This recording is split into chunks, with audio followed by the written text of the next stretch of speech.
इस शिक्षक महोदय को योगी से दिक्कत है, जो मुख्यमंत्री योगी है उनसे, लेकिन चंद संकीर्ण सोच वाले उन चंद मुस्लिम समुदाय के लोगों से दिक्कत नहीं है जो भगवत गीता को स्कूलों में पढ़ाए जाने का विरोध कर रहे हैं। आज हम ऐसी छोटी सोच का विश्लेषण करेंगे, क्योंकि अंग्रेज लॉर्ड मैकाले के बनाए नियमों से शिक्षा लेने वाले इन महाशय को भारतीय ज्ञान परंपरा का कोई अनुमान है ही नहीं। इन्हें यह नहीं पता कि भारतीय परंपरा में ज्ञान किसी चार दीवारी की छत के नीचे नहीं दिया जाता, यह दुनियादारी के बीच रहकर दिया जाता है। श्री कृष्ण ने अर्जुन को ज्ञान किसी स्कूल में नहीं, रणभूमि में दिया था।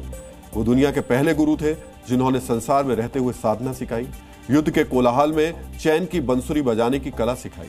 आज विद्यार्थियों को परीक्षा का स्ट्रेस है, बेरोजगारों को रोजगार हासिल करने का स्ट्रेस है, जिनके पास नौकरी है उन्हें अपनी नौकरी में बने रहने और बेहतर परफॉर्म करने का स्ट्रेस है।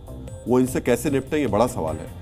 अपना 100% देने से पहले परिणाम की परवाह करने वाले लोगों को श्री कृष्ण की डिटैचमेंट थ्योरी से अवगत करवाना समय की मांग है। कर्म करो, फल की चिंता मत करो, क्योंकि फल की चिंता बेहतर परफॉर्म करने के आड़े आएगी।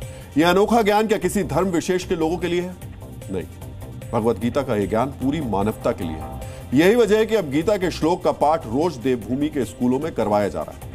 उत्तराखंड के स्कूलों में हर सुबह प्रार्थना में भगवत गीता के श्लोक को शामिल किया गया है। मुख्यमंत्री पुष्कर धामी ने इसके लिए आदेश जारी किए।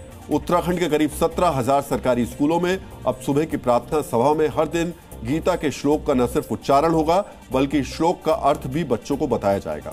मंगलवार से यह आदेश सभी स्कूलों में लागू कर दिया गया है। उत्तराखंड सरकार का मकसद तो बच्चों को अपनी प्राचीन परंपराओं से अवगत कराना है, लेकिन सरकार के इस फैसले को धार्मिक विवाद बनाने की कोशिशें भी शुरू हो गई। भागवत पढ़ने से हमारे बच्चों के अंदर अच्छे संस्कार आएंगे। हमारे पूर्वजों के द्वारा जो निर्मित हमारे लिए जो काम है, उन कामों को आगे बढ़ाएंगे। अपने हर क्षेत्र में, जिस क्षेत्र में भी जाएंगे, उस क्षेत्र में वो नाम को रोशन करेंगे। ये एक तरफा नहीं होना चाहिए। ऐसा नहीं लगना चाहिए कि हम एक ही तरफ चल रहे हैं। इसमें जो दूसरे ग्रंथों में भी कोई अच्छी बातें हैं, उनका भी समावेश किया जाना चाहिए। स्कूलों में भगवत गीता को पढ़ाए जाने का मुस्लिम समाज के चंद लोगों ने विरोध किया है। सवाल है, आखिर इन लोगों को गीता पढ़ाए जाने से दिक्कत क्या है? मुस्लिम समाज के कुछ लोगों का कहना है कि सरकार एक विशेष समुदाय के लोगों को खुश रखने के लिए इस तरीके के कदम उठा रही है। उनका कहना है कि जरूरत पड़ने पर मुस्लिम समाज सड़कों पर उतरेगा और इसका विरोध करेगा। वो ये भी दलील दे रहे हैं कि अगर स्कूलों में गीता पढ़ाई जा सकती है तो कुरान पढ़ाने में क्या ऐतराज है।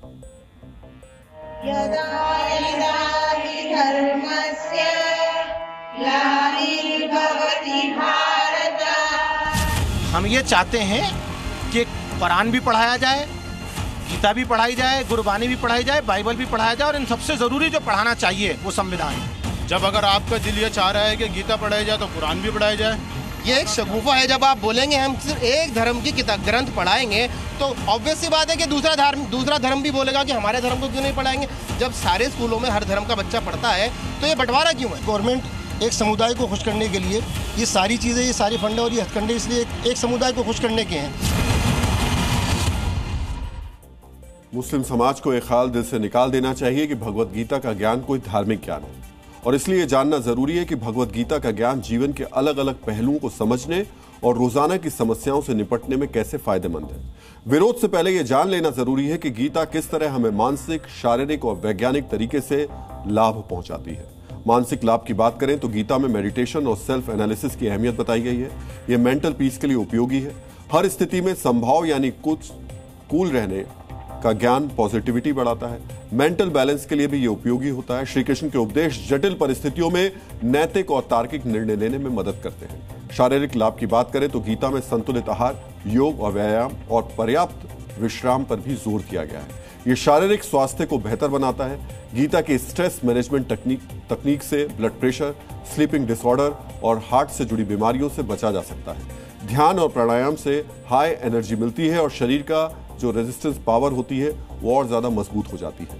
वैज्ञानिक रूप से देखें तो गीता में बताई गई माइंड कंट्रोल और इमोशनल इंटेलिजेंस की तकनीक मॉडर्न साइकोलॉजी और न्यूरोसाइंस के सिद्धांतों से मेल खाती है।